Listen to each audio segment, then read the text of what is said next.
आज जो समाज की इस महापंचायत में मुझे छोटे भाई संदीप राणा जी द्वारा निमंत्रण मिला, मैं सबसे पहले संदीप राणा जी का बहुत बहुत धन्यवादी होऊंगा। और जैसा कि राणा जी ने कहा, यहाँ से बरवाड़ा और रैपरानी से हमारे बहुत ही मोअज़्ज़िज़ भाई यहाँ पर बैठे हैं समाज के लिए। सबके नाम मैं जानता भी नहीं, लेकिन हमारे बड़े भाई जगमाल राणा जी सरपंच नटवाड़ से, पुष्पिंदर राणा जी जलोली से, अरुण राणा जी, नरेंद्र जी, गोल्डी जी और सारे भाई अपना यहाँ जो ही बैठे हैं, नाम लेने लग जाओ तो कहना संदीप भाई का बहुत टाइम हो जाएगा। आप सभी जो यहाँ पर आए, संदीप भाई के छोटे से मैसेज पर आए, आप सबको सबसे पहले प्रणाम है। आप सब एक बार मेरी तरफ से और आप खुद अपने लिए भी एक बार तालियां बजाएं। जो आज आपने मतलब समाज की पीड़ा को देखते हुए, चाहे हमारे एजिटेशन कहीं भी चल रहे हैं, समाज के नेता का जो हमारे समाज के अपने एजिटेशन के मेन मुख्य चेहरे हैं, जहां भी हमको बुला रहे हैं, ये हम भी अपने पहली बार जीवन में देख रहे हैं कि हमारे समाज के युवाओं में बहुत क्रेज है, समाज का दर्द है और वो पता नहीं कैसे कैसे अपने उनके पास किसी उत्तर प्रदेश के अंदर, उत्तराखंड के अंदर, राजस्थान के अंदर जहां जहां तक भी ये चिंगारी जा रही है, आज पूरे देश के अंदर क्षत्रिय सम्राट मिहिर भोज की आत्मा ने हमारे क्षत्रिय समाज को जगाने का काम किया है। इसलिए एक बार फिर से उनके नाम का जयकारा जरूर लगाएंगे। क्षत्रिय सम्राट मिहिर भोज अमर रहे, क्षत्रिय सम्राट मिहिर भोज अमर रहे। साथ ही ठीक से बड़ी कोई तो बनाएंगे बीजेपी के अंदर।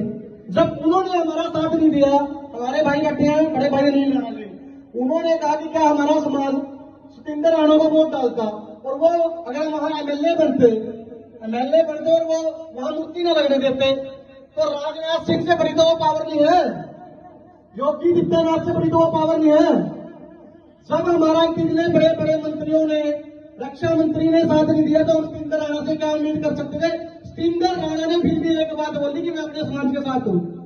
कहां है हमारे वो नेता, कहां है हमारे समाज के वो नेता जो बीजेपी की रैलियों में जाते हैं। आज समाज के ऊपर लाठीचार्ज हुआ, उन व्यक्तियों के मुंह से सरकार के खिलाफ क्यों एक शब्द भी नहीं निकला? मुझे इस बात का एक आंसर दो, उन व्यक्तियों ने क्यों भी समाज की निंदा नहीं की, क्यों बीजेपी सरकार की निंदा नहीं की? आज क्षत्रिय समाज का आम युवा पुतले फूंक रहा है, रैलियों में जा रहा है, जगह जगह मीटिंग अटेंड कर रहा है। क्यों भाई? जब तक सरकार के ऊपर प्रेशर नहीं पड़ेगा, जब तक हमारे समाज के व्यक्ति इस्तीफे नहीं देंगे, तो सरकार के कान पे कौन सी जूं रेंगने वाली है? मैं बीजेपी का समर्थक था, बीजेपी को वोट दी, आज तक जिंदगी में सिर्फ एक बार किसी और पार्टी को वोट दी, जितनी बार भी वोट दी बीजेपी को दी। साथियों, मेरे बड़े बुजुर्गों, अब ये बातें भाषण करने का टाइम नहीं रहा। लाठीचार्ज हमारे कुछ व्यक्तियों में नहीं हो, समाज के ऊपर हुआ है। अब निर्णय लेने का टाइम है।